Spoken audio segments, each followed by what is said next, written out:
Halo sahabat belajar, di video kali ini kita akan kembali lagi dengan topik seputar sejarah Afrika, yaitu perkembangan kolonialisme, imperialisme di Afrika.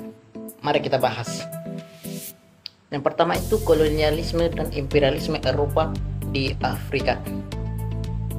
Kata imperialisme berasal dari bahasa Latin imperium atau perintah.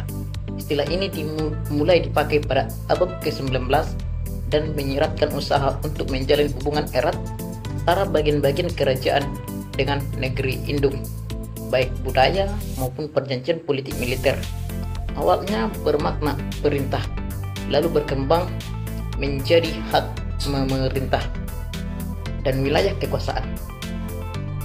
Tujuan awal imperialisme ada 3, yaitu sudah pernah kita dengar atau sering kita dengar: gold, glory, dan gospel. Di mana gold ini kekayaan, glory kejayaan, dan gospel penyebaran agama.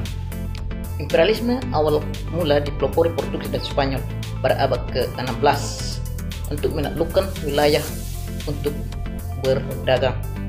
Imperialisme modern dipelopori Inggris pasca revolusi industri dan diikuti negara kapitalis lainnya yang ingin imperialisme ini menargetkan pemenuhan kebutuhan industri melalui eksploitasi dan penetrasi budaya.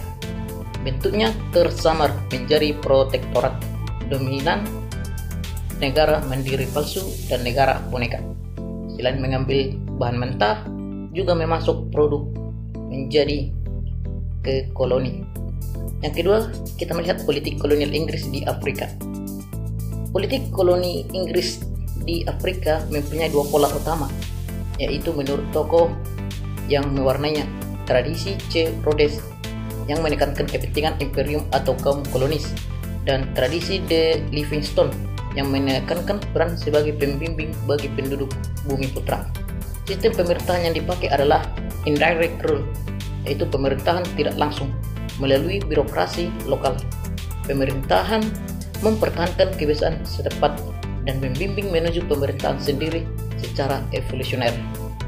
Prinsip trusteeship menyatakan pemerintah Inggris sebagai pembimbing untuk membangun dan peradaban penduduk Afrika, mengembangkan sumber ekonomi lokal sekaligus mencari sumber hukum di koloni itu sendiri.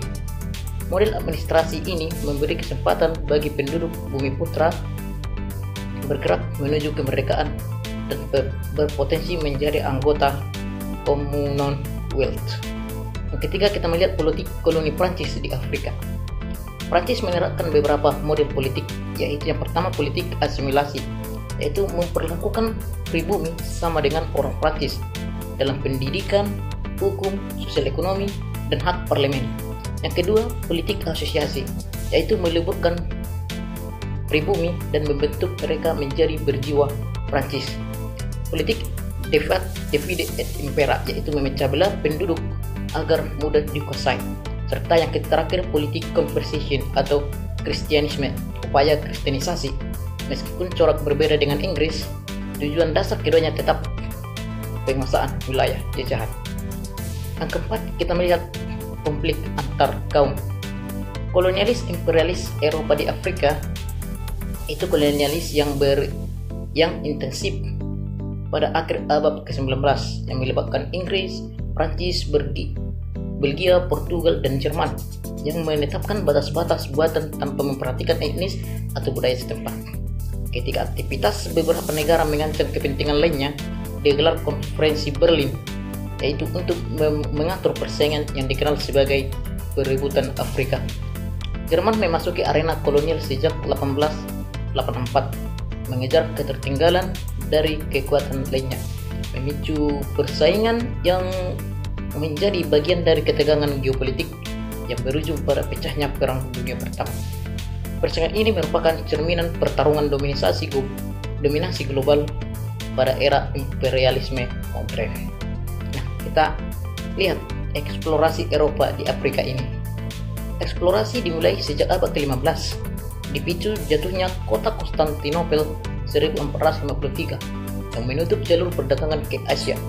Bangsa Eropa, terutama Portugis, mencari rute alternatif menuju rempah-rempah di didorong oleh semangat gold, glory, dan gospel, dan didukung teknologi navigasi seperti kompas, astrolabe, serta pemahaman bumi bulat.